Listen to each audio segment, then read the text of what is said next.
UP में dear आवाज ने डियर प्लीज यूपी का एक विशेष पॉइंट ये जानिएगा कि यूपी आपका जनसंख्या में भारत का नंबर 1 राज्य है डियर, यानी जनसंख्या में हम लोग क्या है डियर, नंबर 1 है।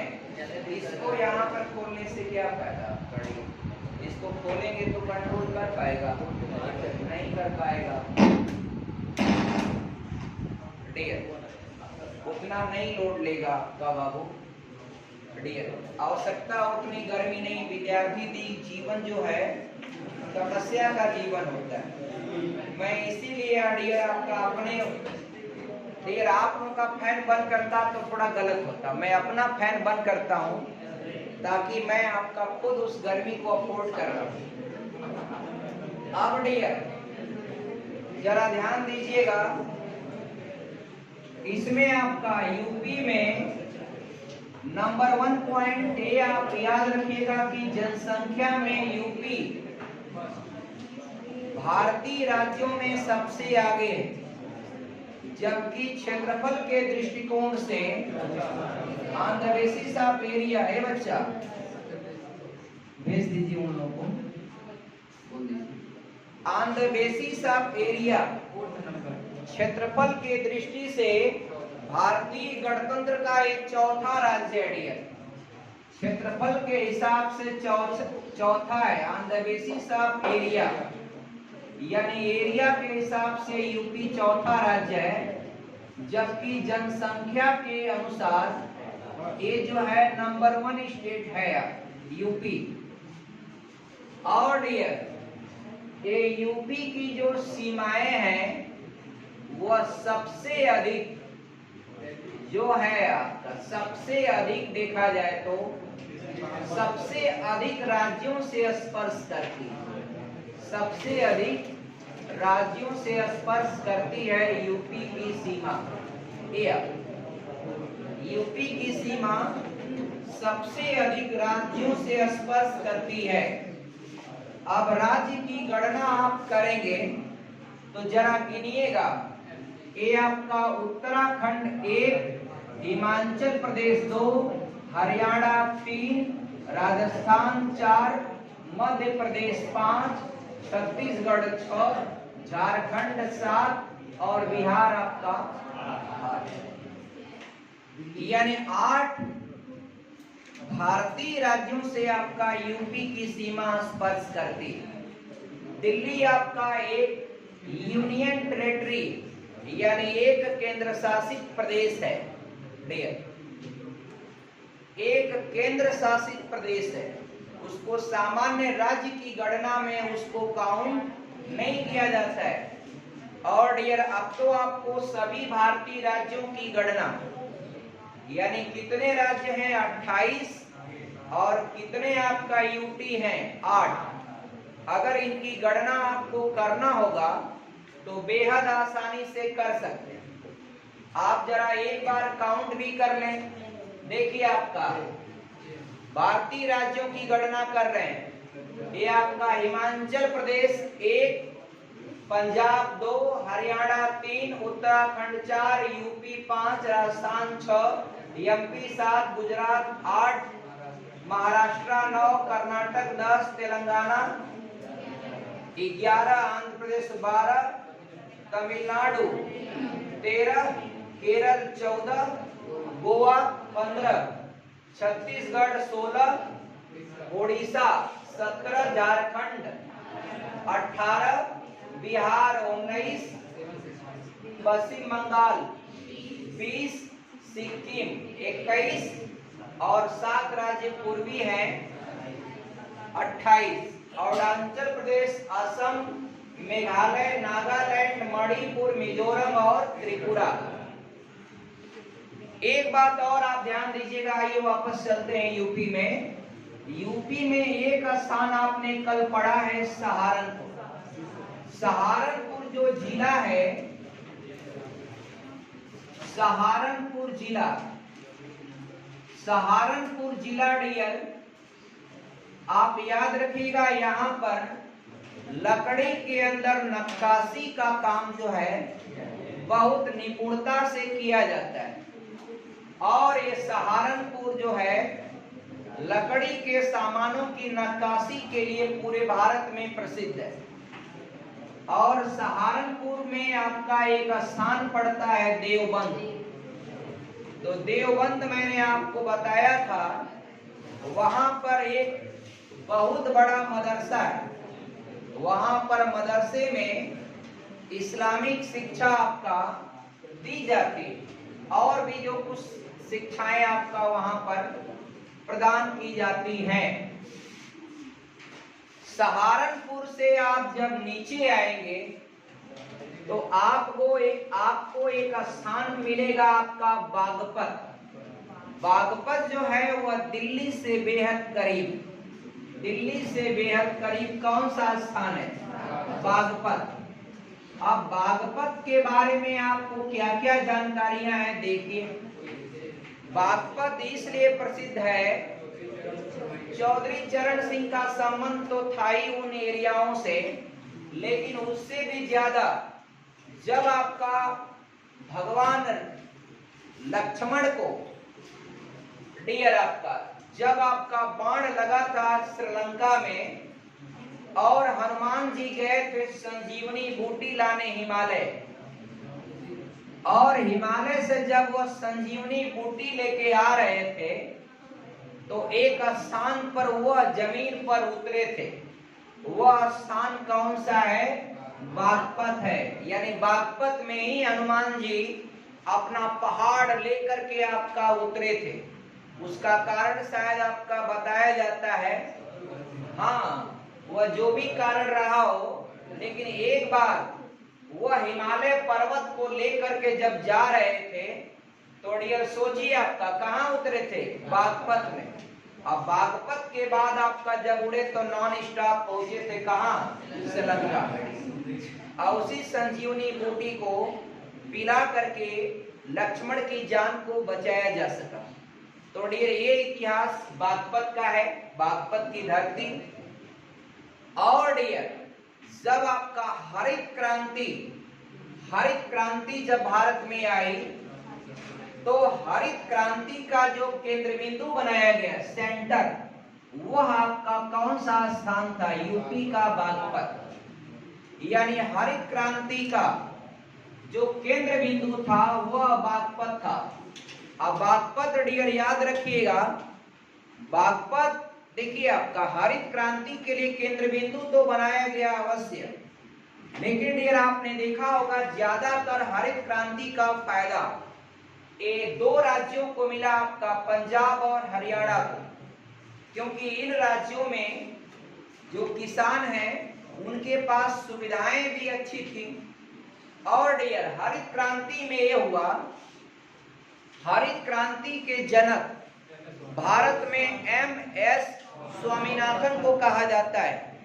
जबकि आपका विश्व स्तर पर हरित क्रांति की शुरुआत किया था नॉर्मन बोरलॉग ने। कहां पर? अमेरिका में।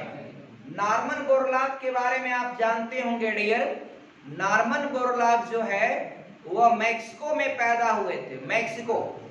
मैक्सिको एक देश है जो उत्तरी अमेरिका के नीचे। अब मैक्सिको की खाड़ी आपने सुना होगा, बहुत अधिक प्रसिद्ध है मैक्सिको की खाड़ी। जबकि मैक्सिको के जस्ट बगल में है कैलिफोर्निया की खाड़ी।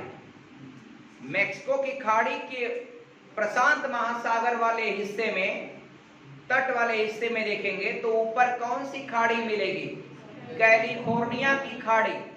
हालांकि वो हिस्सा जो है मैक्सिको के दायरे में है, लेकिन चूंकि कैलिफोर्निया राज्य वहां का बहुत अधिक प्रसिद्ध होने के कारण उस खाड़ी को याद किया जाता है कैलिफोर्निया की खाड़ी। कैलिफोर्निया आप जानते ही हैं, वहां की GDP डियर आपका कितना आगे है। सोचिए आपका वहां पर हाईटेक कंपनियां, जितनी भी टेक्नोलॉजी वाली कंपनियां हैं, सब के सब आपका कैलिफोर्निया राज्य में है। ज्यादातर कंपनियां आपका वहां पर है। आगे वापस आते हैं डियर आपका। तो MS स्वामीनाथन ने कहा भारत में कि एक काम करिए, जो आप लोग आपका जो मक्के का फसल लगाते हैं ना, अब मक्के के फसल में जो 2-2, 3-3 बालें हुआ करती हैं, जो आपका दाना लगता है, तो किसी में 4 दाना, किसी में 5 दाना, कोई आपका ऐसे बिना दाने का सिर्फ आपका भुआ ही लग करके रह जाता है। तो उन्होंने कहा कि एक काम करिए, इसमें आपका हाई यील्ड वैरायटी के बीजों का इस्तेमाल करें। H Y high yield variety HYV high yield variety बीज को प्रयोग करने का सलाह दिया था। हाई यील्ड वैरायटी आपका ये आपका कहा था किसने? MS स्वामीनाथन ने। भारत की बात कर रहे हैं डियर। तो ये आप जानिएगा। और डियर, जब आपका उन्नत किस्म के बीजों का इस्तेमाल किया तो किसानों की पैदावार क्या हो गई? दोगुनी हो गई। और सबसे अधिक जो हरित क्रांति का प्रभाव पड़ा था वह गेहूं के उत्पादन पर पड़ा। और गेहूं के उत्पादन और मोटे अनाज से लेकर के आपका सबको मिला करके देखा जाए तो वैसे हरित क्रांति में आपका, और क्रांति का मतलब होता है डियर, क्रांति का मतलब होता है डियर अचानक परिवर्तन। क्या होता है डियर? अचानक परिवर्तन। और अचानक परिवर्तन बहुत तेजी से होने लगे। अब जरा सोचिए, भारत में संचार क्रांति कितनी तेजी से आपका फैली। 2016 या 17 में जब आपका जियो आया तो देखा होगा आपने, जियो से पहले आपका तमाम जगहों पर जहां चाय का दुकान है, पकौड़ी का दुकान है, वहां पर वो फोन लगा रहता था जिसमें कॉइन का सिक्का डालते थे और जो आपका बात करते तब तक जो टाइम खत्म, सिक्का फोन कट जाता था अपने आप। कुछ लोग आपका 5-6 सिक्का आपका ऊपर से सरिया कर रखते थे कि आवाज कटे ना और मैं पूरी बात सुन लूं आपका डियर। तो ये आपका डियर। और उससे अब देखा आपने तो 4G आया और जियो कितनी तेजी से संचार क्रांति में बदलाव लाया डियर। अब तो लोग कान में आपका लीड लगाए हुए आपका और बात करते करते पता चलता है सो जाते हैं डियर। कितनी लंबी लंबी बातें, मोबाइल डिस्चार्ज हो जाती तो आपका बातें खत्म नहीं। ये सब किसकी देन है? आपका संचार क्रांति। तो क्रांति का मतलब होता है अचानक बहुत तेजी से बदलाव। ये आपका डियर। तो उस समय आपका आई थी कौन सी क्रांति? हरित क्रांति। और हरित क्रांति में सबसे अधिक उत्पादन बढ़ा था किसका? गेहूं का डियर।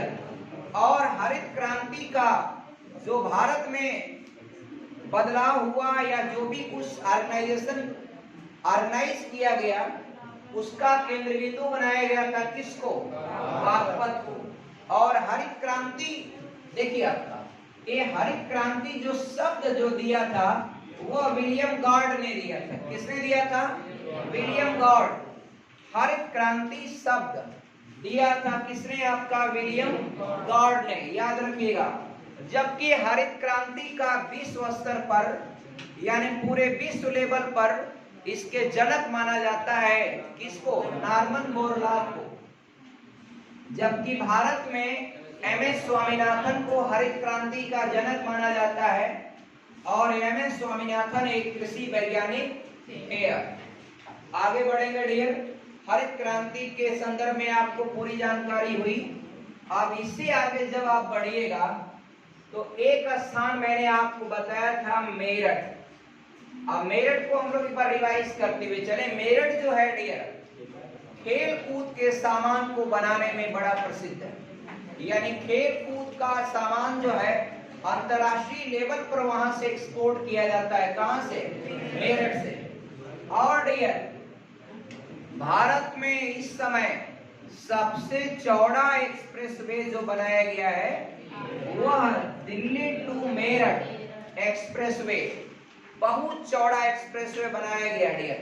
और मेरठ में एक विश्वविद्यालय है जिसका नाम आपने सुना होगा, चौधरी चरण सिंह महाविद्यालय आपका विश्वविद्यालय।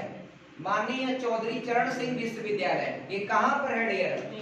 मेरठ के विश्वविद्यालय का नाम है डियर। याद रखिएगा। आगे बढ़ते हैं डियर। आपका आगे है एक स्थान आपको यहां मिलेगा गाजियाबाद और नोएडा। तो गाजियाबाद और नोएडा जो है ये दोनों आपका एनसीआर का हिस्सा है। दोनों आपका क्या है डियर? एनसीआर का हिस्सा है। इसलिए यहाँ पर खूब अच्छा विकास हुआ है, बहुत अच्छा डेवलपमेंट है। कहाँ पर? गाजियाबाद में और नोएडा में। यहाँ दोनों जगहों पर मेट्रो ट्रेन का संचालन भी होता है और यहाँ पर बहुत सारी फैक्ट्रियां लगाई गई हैं डियर और विस्तार पर विस्तार होता जा रहा है। नोएडा के बाद डियर एक्सटेंशन आपका बनाया गया उसका, फिर आपका ग्रेटर नोएडा, फिर और आपका एरिया सब बढ़ता चला जा रहा है डियर। आगे बढ़ेंगे डियर। और आप लोग जानते हैं माननीय उत्तर प्रदेश की सरकार ने वहां पर नोएडा में फिल्म सिटी की स्थापना करने जा रही है और डियर वो काम आपका बहुत तेजी से चल रहा है। तब आने वाले दिनों में बहुत सारे हीरो या जो भी हीरो बनना चाहेगा वो मुंबई के अलावा वो नोएडा भी जा सकता है। तो नोएडा से बहुत सारे हीरो, अभिनेता या अभिनेत्री बनेंगे डियर। आप लोग में से भी कोई बनेगा? कौन बनेगा? नाम बताइए आपका डियर, अभी से प्रमोट कर दिया जाए। हाँ डियर। अब डियर आगे बढ़ते हैं डियर। अगला पॉइंट सुनिएगा डियर। आगे है डियर एक स्थान पड़ता है यहाँ पर मेरठ के बगल में रामपुर। तो रामपुर डियर आपका चाकू का उद्योग यानी चाकू बनाने का जो कारखाने हैं वो आपका उसके लिए प्रसिद्ध है। कौन सा स्थान? रामपुर। और रामपुर के अगर और नीचे आप आएंगे एक शहर मिलेगा आपका बरेली। बरेली को डियर आपका सुरमा नगरी के नाम से जानते हैं। बरेली क्या है डियर? सुरमा नगरी।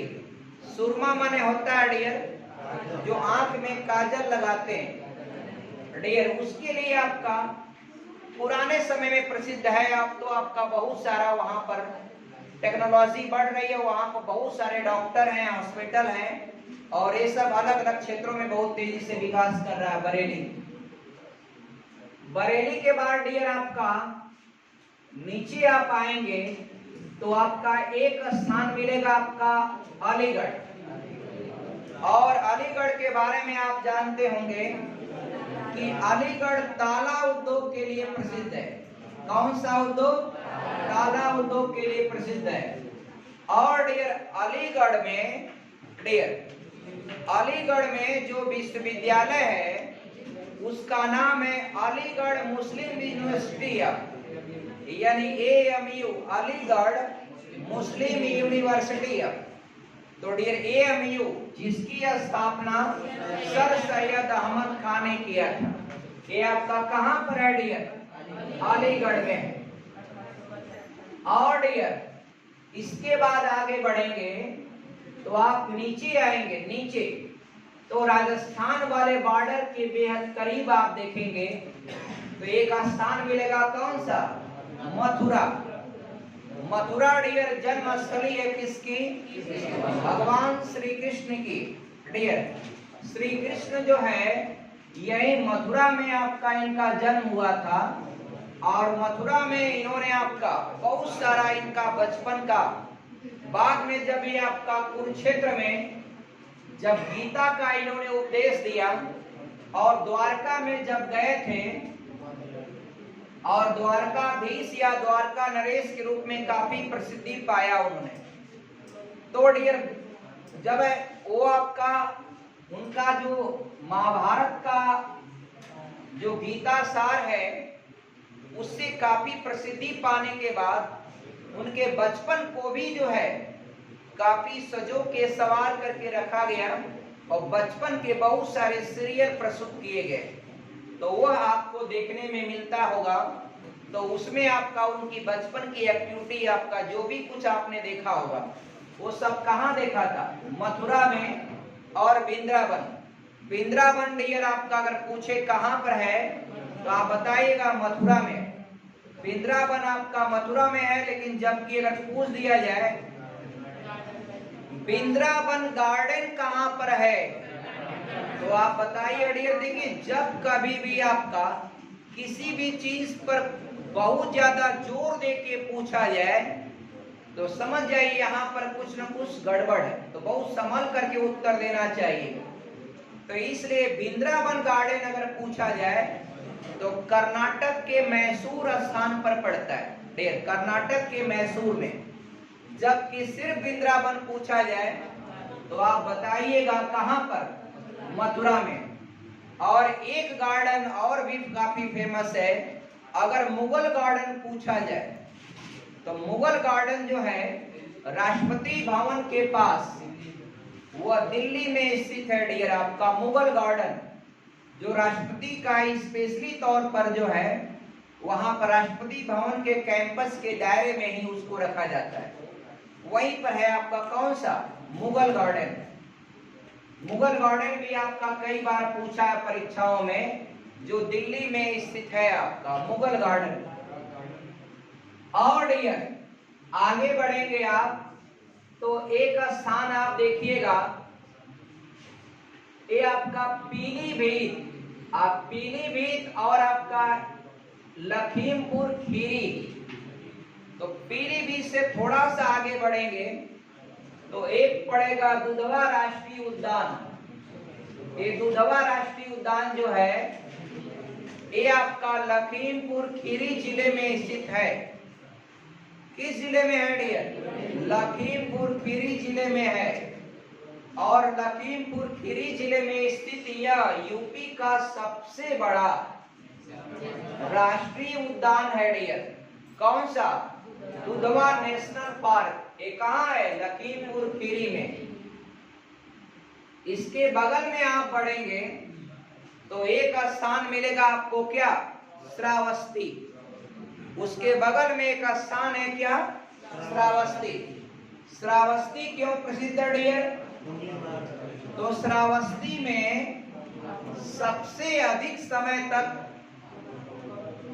महात्मा बुद्ध ने अपना जीवन व्यतीत किया था और सर्वाधिक उपदेश देने का काम भी डियर आपका उन्होंने श्रावस्ती में ही किया। क्योंकि श्रावस्ती में वो पहुंचे थे जब वह आपका उनको ज्ञान प्राप्त हो गया। ज्ञान प्राप्ति के बाद वह आपका डियर पहला उपदेश अपना देने का काम किया था सारनाथ में, लेकिन उसके बाद वह जो है अपना अधिक समय व्यतीत किया था कहां पर? श्रावस्ती में। इसलिए श्रावस्ती जो है महात्मा बुद्ध के लिए बड़ी फेमस है। वहां पर उन्होंने सबसे अधिक अपना उपदेश दिया था। कहां पर? श्रावस्ती में।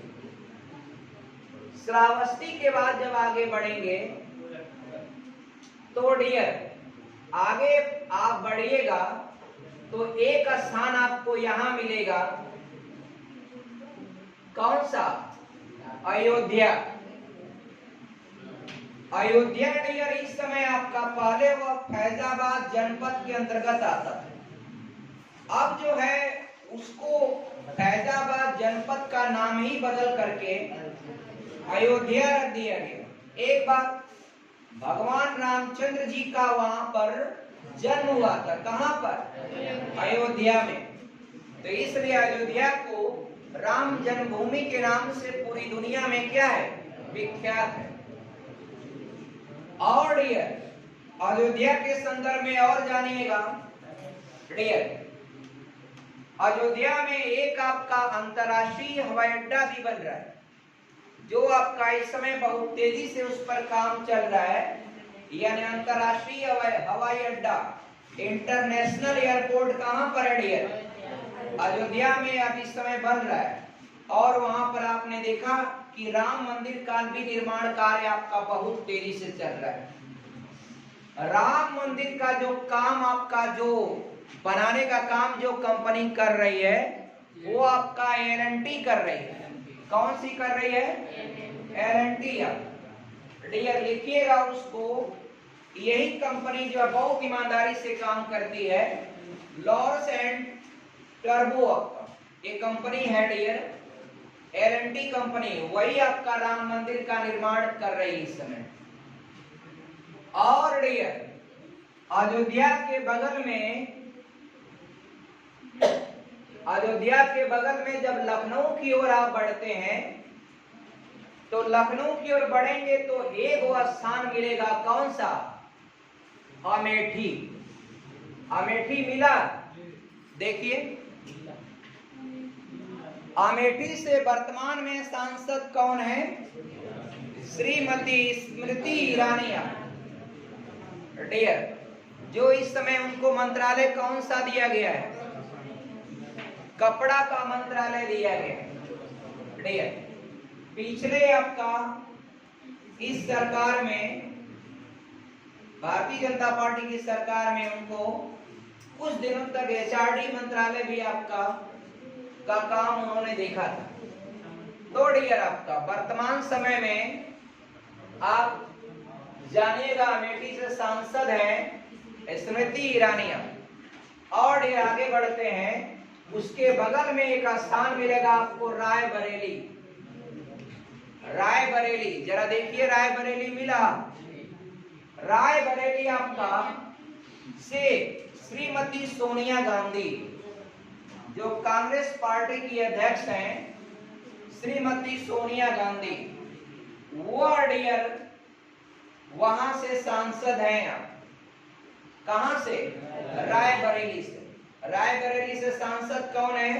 श्रीमती सोनिया गांधी। और डियर थोड़ा सा नीचे के डिस्ट्रिक्टों को करते हुए हम लोग तब आगे बढ़े और लास्ट में इसकी कैपिटल को कर दिया जाएगा डियर। एक बात और याद रखिएगा डियर, यहां जो यूपी का, जब आप इधर बढ़ेंगे तो डियर आपका यहां पर एक स्थान आपको मिलेगा गोरखपुर, जिसके बारे में आप लोग जानते भी हैं।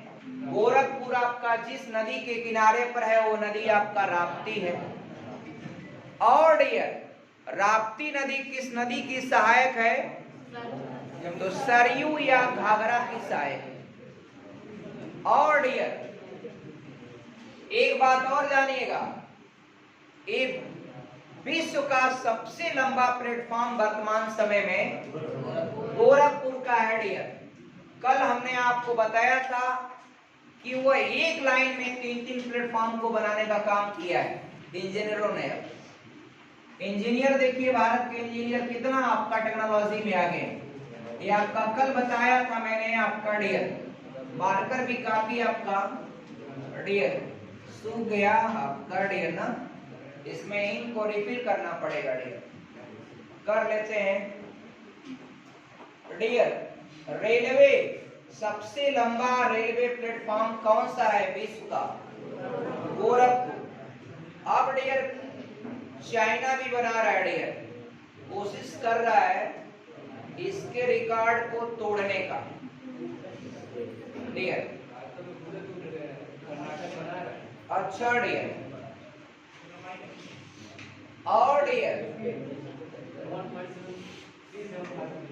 आगे बढ़ेंगे डियर। गोरखपुर के बारे में और जरा देखिएगा। गोरखपुर का जो हवाई अड्डा है ना डियर, कभी गए होंगे, गोरखपुर में एक हवाई अड्डा है। वो हवाई अड्डा भारतीय सेना का है, इंडियन एयरफोर्स का हवाई अड्डा है। वहां पर भारतीय सेना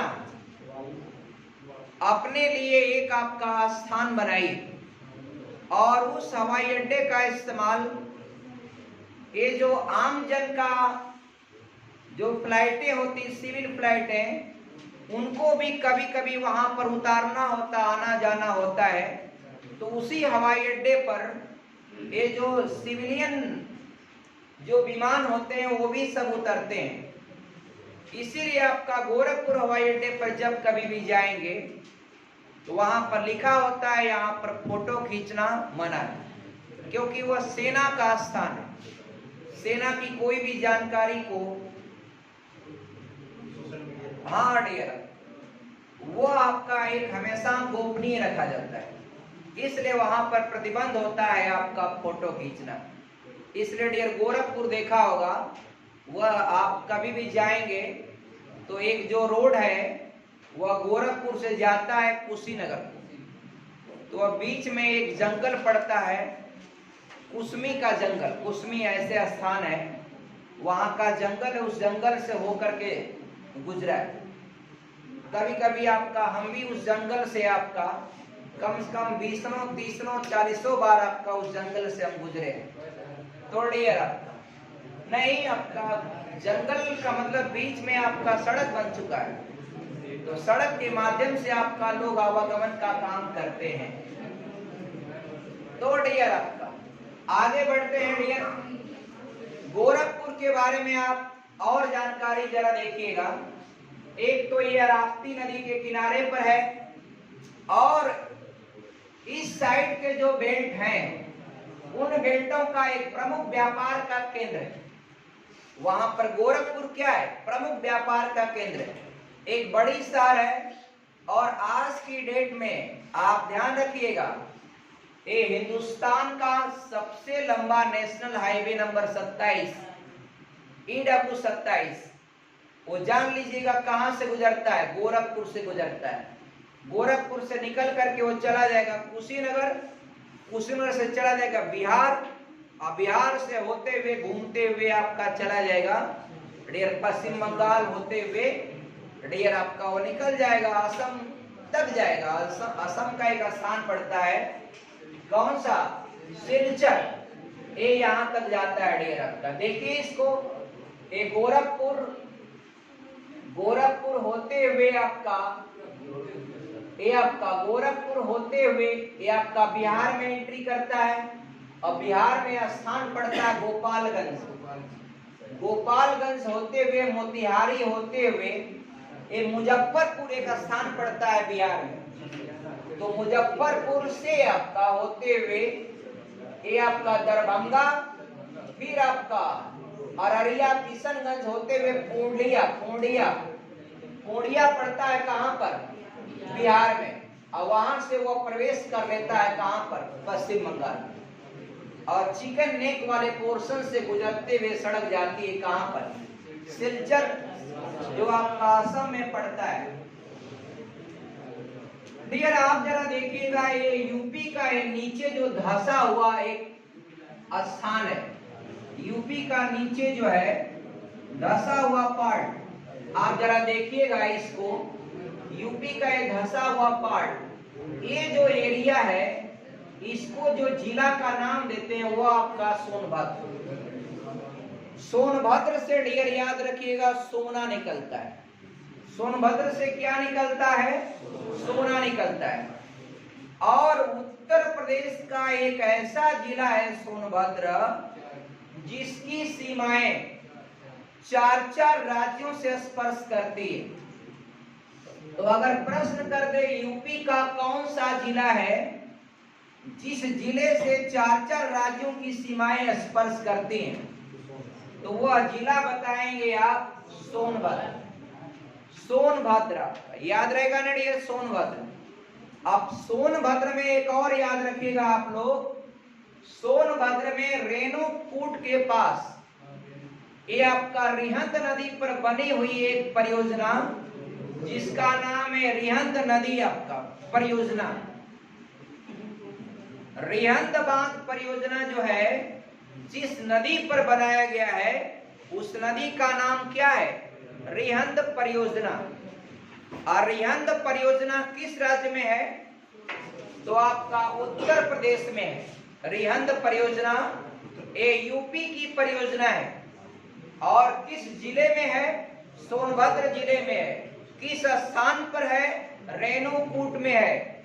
और डियर अब आपसे पूछ लिया जाए, देखिए जो रिहंद परियोजना को बनाया गया है, तो जब इस परियोजना को बनाया गया तो एक तरफ आपका बहुत बड़ा जलाशय का हिस्सा बना। वह जलाशय का हिस्सा आज जिस नाम से विख्यात है उसका नाम है गोविंद बल्लभ पंत सागर। और जबकि सिर्फ गोविंद सागर कहा जाए तो आपका वह याद रखेंगे, आपका कहाँ का? हिमाचल प्रदेश का। गोविंद सागर कहाँ है? तो पंजाब के पास, लेकिन हिमाचल प्रदेश के दायरे में वो आपका गोविंद सागर है। तो उसका नाम क्या है डियर? सिर्फ आपका गोविंद सागर है। लेकिन इसका नाम क्या है? इसका नाम है गोविंद बल्लभ पंत सागर। इसको याद रखिएगा। इस जलाशय का थोड़ा बहुत हिस्सा जो है वह एमपी राज्य में भी पड़ता है, लेकिन अधिकतर जो है वह यूपी वाले एरिया में है। आगे डियर है, एक बार प्रश्न एक किया था कि रिहंद बांध परियोजना से पैदा होने वाला जो बिजली है उसका उपयोग आपका कहां पर ज्यादा किया जाता है? तो याद रखिएगा, वहीं पर रेणुकूट में एल्युमिनियम का बहुत बड़ा कारखाना है। वहीं पर आपका त्रिवेणी नाम की जो कंपनियां हैं वो सब आपका वही है। कहां पर? रेणुकूट में है। तो डियर, इस रिहंद बांध परियोजना से पैदा होने वाली बिजली का ज्यादा उपयोग जो है, सबसे ज्यादा उपयोग वह रेणुकूट की एल्युमिनियम के कारखाने में किया जाता है। कहां पर किया जाता है? और रेणुकूट क्यों फेमस है? एल्युमिनियम का कारखाना है, याद रखिएगा। रेणुकूट में एल्युमिनियम का कारखाना है। और ये सोनभद्र में है गोविंद बल्लभ पंत सागर। गोविंद बल्लभ पंत सागर। एक बात बताइए हमको, अशोक का जो भी शिलालेख मिलता है, और जो भी शिलालेख अशोक का मिला है, वह जिन पत्थरों पर खुदाई करके लिखा गया है वो सारे के सारे पत्थर आपका कहाँ पाए गए थे? चुनार में। चुनार आपका डियर, चुनार के बारे में आप जानिएगा। ये आपका मिर्जापुर और वाराणसी के बीच में, आप कभी आते जाते देख लीजिएगा, वहां पर चुनार में जो है चीनी मिट्टी और पत्थर, और घरों में जो पत्थर इस्तेमाल किए जाते हैं वह ज्यादातर चुनार से ही वो पत्थर आपका आते हैं। और चुनार में एक किला भी है, कभी कभी कुछ लोग आपका वहां पर देखने के लिए भी जाते हैं, चुनार का किला। और ये उसके बगल में है मिर्जापुर। तो मिर्जापुर के बारे में आप जानिएगा, वहां पर एक धार्मिक स्थल है, विंध्यवासिनी माता जी का मंदिर, जिसको विंध्याचल के नाम से उस स्थान को जाना जाता है, विंध्याचल। वहां पर धार्मिक दृष्टिकोण से एक बहुत बड़ा मंदिर है डियर। किसका है? मां विंध्यवासिनी माता का मंदिर है। वहां पर असंख्य संख्या में डियर श्रद्धालु जाते हैं, और बिल्कुल आपका गंगा नदी के तट पर है। आपका गंगा नदी के तट पर जस्ट ऊपर जो है मां विंध्यवासिनी माता का मंदिर। और डियर वो स्थान आपका धार्मिक दृष्टिकोण से बड़ा आपका प्रसिद्ध है। और गंगा नदी में लोग स्नान करते हैं। गंगा नदी में स्नान करते हैं, इसलिए स्नान करते हैं कि जितना पाप होगा शरीर का सब धुल जाएगा। तो पाप जो है आपका, अब इसीलिए गंगा में भीड़ क्यों ज्यादा होती है? क्योंकि भारत के लोग पाप डियर, भारत में देखे होंगे आपका डियर, गंगा नदी में आपका अधिकतर लोग स्नान करते हैं डियर। तो ऐसी मान्यताएं हैं कि जो भी गंगा नदी में स्नान करेगा उसके शरीर का पाप जो है वह धुल जाता है डियर। आगे बढ़े। गंगा नदी का पानी, अब गंगा नदी को पानी को साफ करने के लिए मोदी जी ने जर्मनी से मंगाया था इंजीनियरों को। और ये जर्मनी से इसलिए मंगाया था कि जर्मनी में नदी है राइन। राइन नदी डियर आपका इतना बिजी रिवर है, लेकिन इसके बाद भी उसका पानी इतना साफ है, एक सिक्का भी गिर जाएगा तो राइन नदी में आप खोज के निकाल सकते हैं, इतना साफ पानी। तो वहां के इंजीनियर आए थे गंगा नदी को साफ करने, सब भाग गया गाड़ी। डियर, हम लोगों की अपनी जागरूकता रहेगी डियर। सभी भारतीयों को जागरूक होना पड़ेगा, नदी में आपका किसी प्रकार की गंदगी को न फैलाना।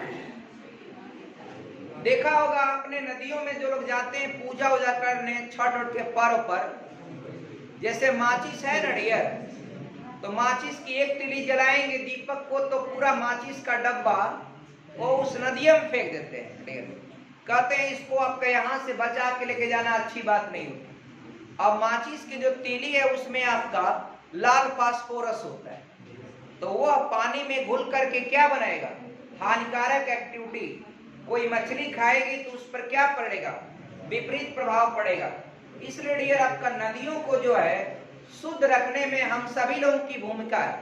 इसलिए हम सभी लोगों को चाहिए कि नदियों में ऐसी चीजों को आपका न फेंका जाए जो किसी प्रकार का पॉल्यूशन क्रिएट करे।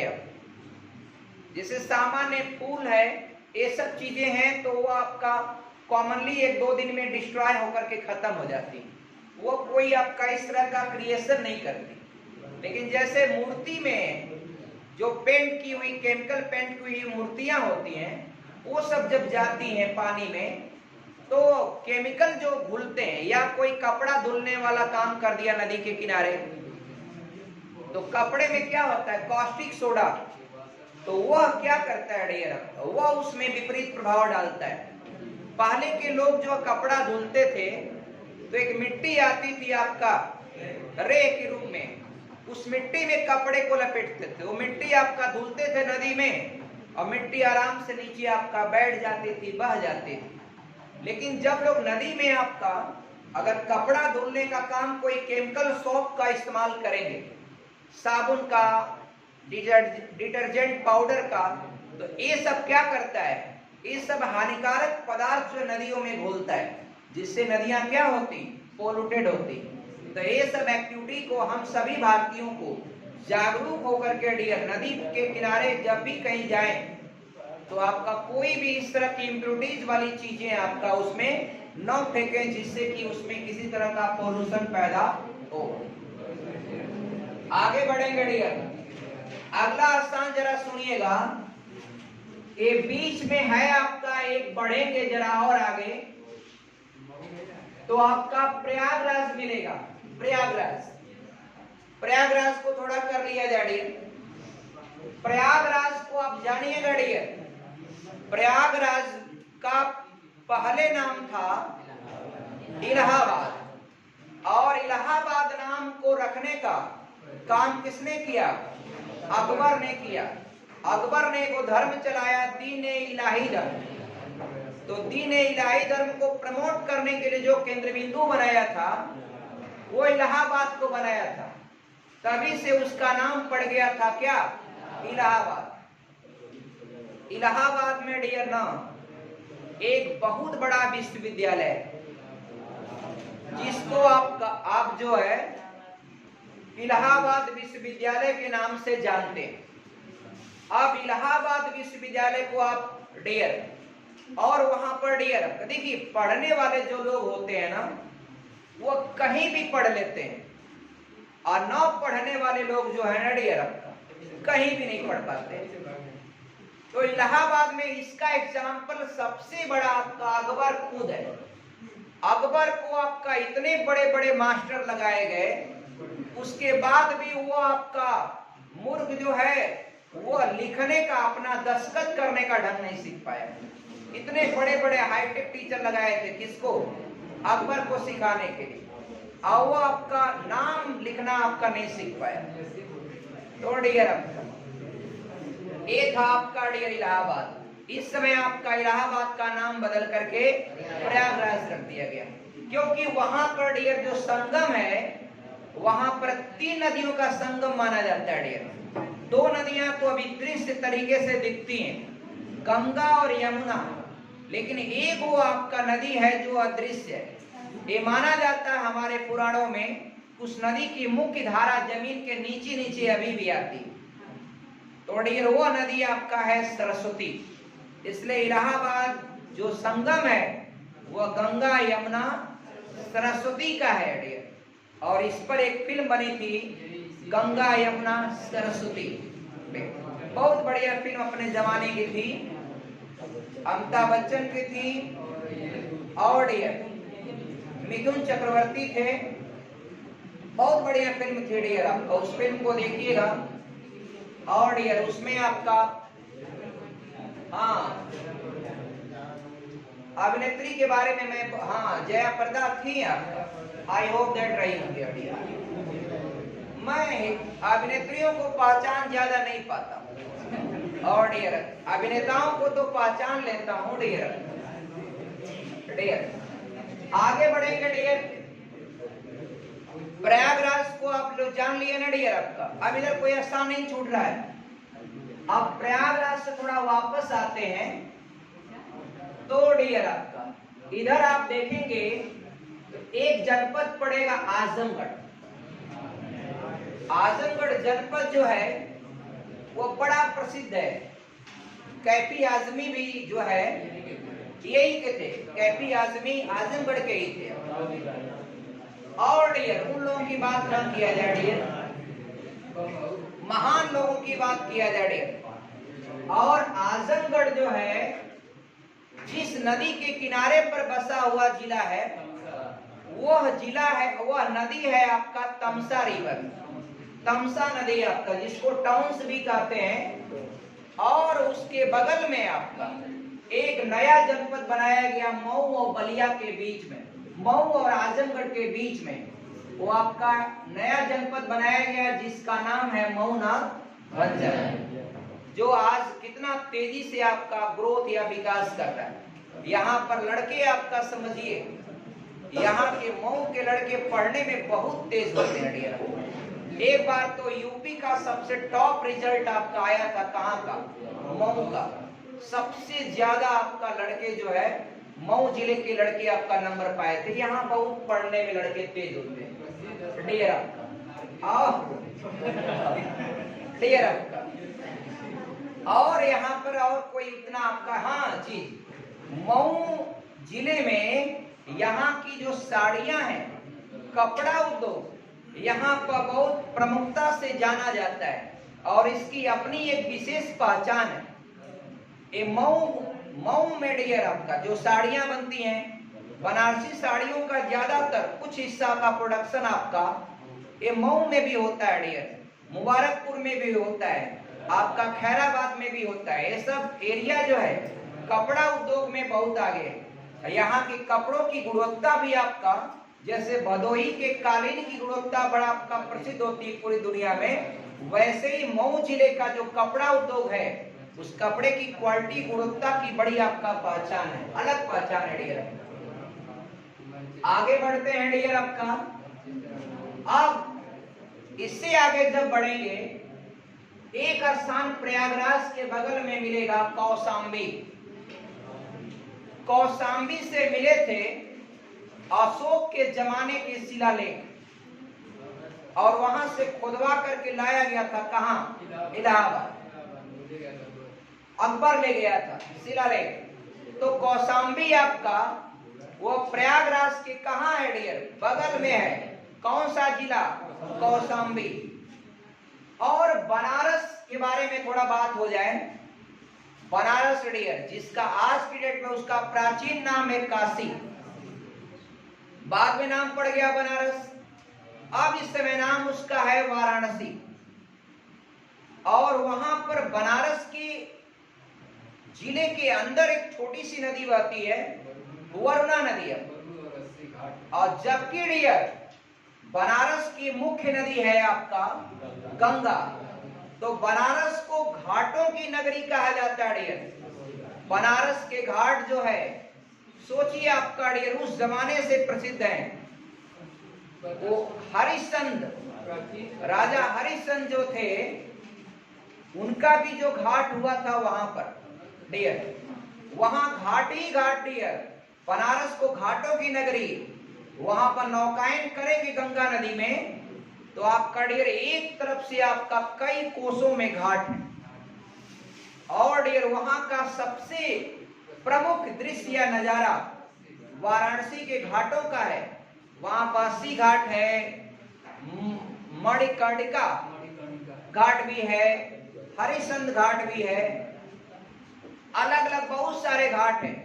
और जब कोई राजनयिक या देश का प्रमुख व्यक्ति, विदेश का प्रमुख व्यक्ति जब कभी आता है तो बनारस में डियर वह घाटों के दृश्य को देखने अवश्य जाता है। और घाटों पर शाम के वक्त क्या होता है, आरती, उस आरती में भाग लेता है। ये आपका जापान के जो प्रधानमंत्री आए थे शिंजो अबे, वो भी गए थे वहां पर डियर। और वहां का आरती जो शाम का है वो बड़ा प्रसिद्ध है। तो डियर बनारस इसलिए आपका उसका ख्यात है